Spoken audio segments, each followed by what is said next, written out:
Hey everyone, making this video to show you guys how I modded slash fixed my mechanical keyboard to be completely wireless.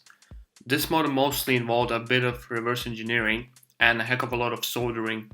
I titled this video Ghetto mod because my plan was to spend as little money and time as possible.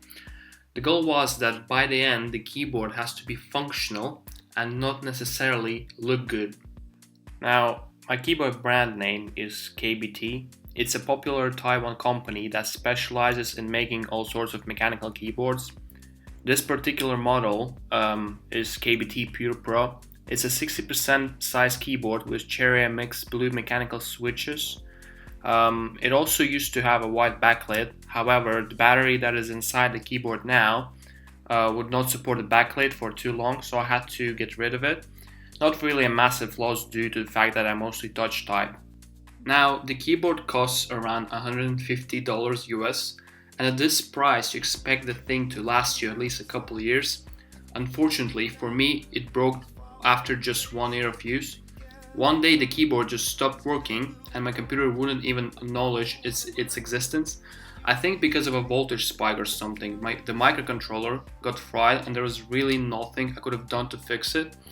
I bought the keyboard off Amazon, so there wasn't really an option to exchange it by warranty either.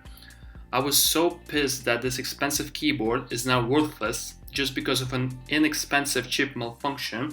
I decided to try and resurrect it by replacing the entire PCB with a separate Bluetooth module from another keyboard. Now, the second keyboard that I'll be taking apart is a cheap Chinese iPad Bluetooth keyboard slash case I bought off eBay for around 20 bucks. I didn't actually specifically buy it for this project, I just had it laying around for like years without any use. So yeah, I took it apart and saw a simple PCB board, a small 300 mAh lithium ion battery and a plastic keyboard matrix.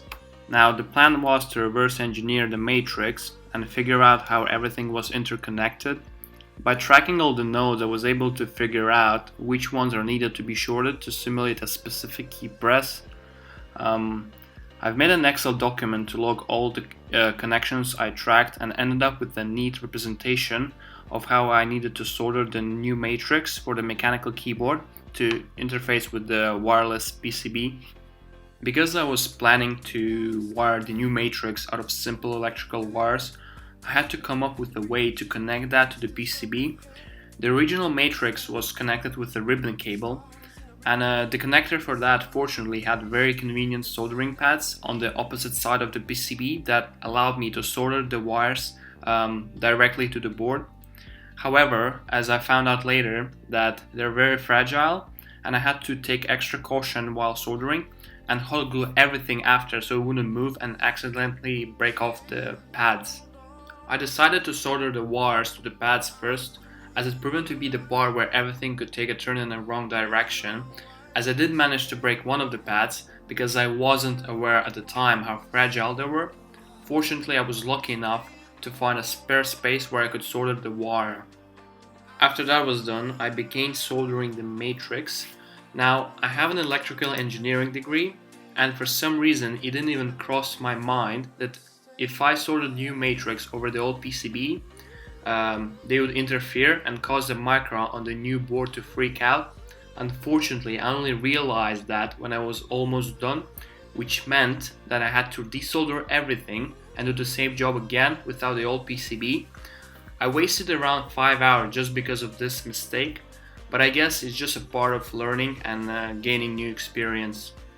After I was finished with the matrix, I had to glue the Bluetooth board to the keyboard case in a way so that I would have access to the micro USB port, the on-off switch and the reset button. All I did is just cut out some holes and secured everything with hot glue. I also had to cut quite a big patch of the back. This was needed to compensate for the thickness created by the wireless module and all the wiring coming off it. The end result looked quite hideous in my opinion, but because this mod was initially planned to be very quick and getaway, and nobody ever sees the back anyway, as it lays down on the table, it didn't really matter. Forgot to mention that I had to keep some of the pieces of the old PCB attached to the keyboard, as it was used to secure the screws that keep the outer casing and the board together.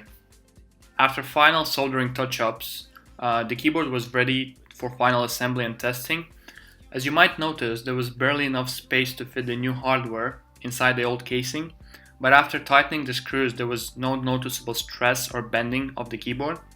In my opinion, the final result came out pretty good, especially for the fact that I literally spent no money on the project. The only investment I made really was my free time. Altogether it took around 10 hours to do the entire project, and I could have saved 5 of those if I didn't make that mistake with soldering over the old PCB. One thing I do regret not investing my money in is a bigger battery. Currently the keyboard lasts around 2 weeks on a single charge and charges in about an hour or so, but a larger battery would only make it better. Because their new micro was programmed to work with iPads, there were some keys missing from the original matrix. Most of them were not really an issue due to their lack of use, but unfortunately the escape key was on that list as well. What I did to solve the issue is solder the escape key directly to caps lock, practically duplicating the key and later remapping it in softwares to simulate the escape keystroke. That is all I wanted to share in this video. I hope it will inspire someone to mod/fix their keyboards in a similar fashion. I reckon this mod can be done by absolutely anyone. It only required a little knowledge of electronics and some beginner soldering skills. If you guys have any questions, just leave them in the comment section down below or in the Reddit post I made about this mod. I'll try to answer all the questions that I will get. Thank you for watching and see you next time.